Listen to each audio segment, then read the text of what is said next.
السلام عليكم ورحمة الله وبركاته. اتطلب مني في المدرسة نشاط عن أعماق البحار لطفل صغير، فأنا وفرت جبت اللي هو الجوخ وقصيت منه أشكال كده للشعاب المرجانية عشوائية، وجهزت شوية كائنات بحرية الأندر سي، وبدأت قصقصتها طبعتها بالألوان وقصقصتها وجهزتها علشان أعمل معاكم. وجبت علبة عندي وجبت جوخ أزرق، وكان عندي شوية صدف كده من أيام المصيف فقلت هستخدمه. زي ما انتوا شايفين لزقت زي ما انتوا شايفين بالمسدس الشمع قطع من الفلين، وبعد كده على الصور، وبعد كده جبت الفلينة دي ولزقتها على أساس ان هي تبقى بارزة، فيبقى الحيوانات شكلها أو الكائنات البحرية شكلها كويس زي ما انتوا شايفين كده. ايوه ثبتها كده فكانت شكلها عالي عشان تدي ارتفاع ويبقى شكلها حلو. حاولت اظبط الكائنات تكون الالوان المتشابهة مش جنب بعض علشان تدي شكل حلو. ده السي هورس حطيته كده لفوق لانه شكله كبير. جبت شوية اعواد خشب كانت عندي، عملتها كده على اساس ان هي تدي شكل طبيعي من البيئة الطبيعية مع وجود الصدف اللي موجود.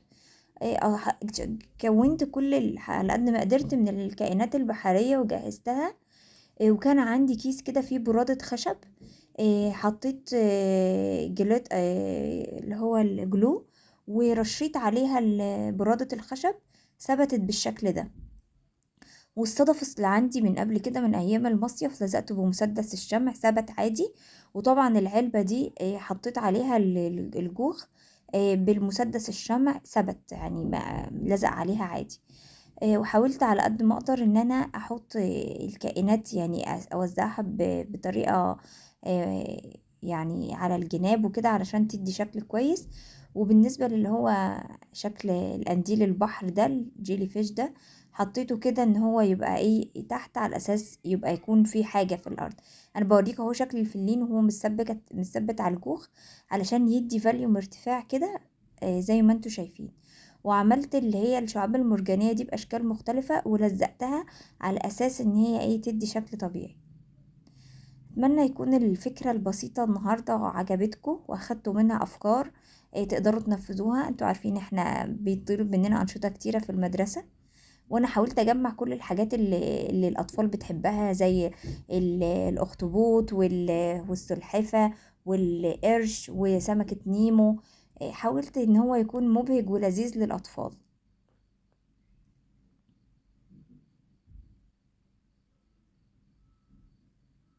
وكان عندي كمان قواقع من البحر كنت حطيتها لان برضو هتدي شكل كويس.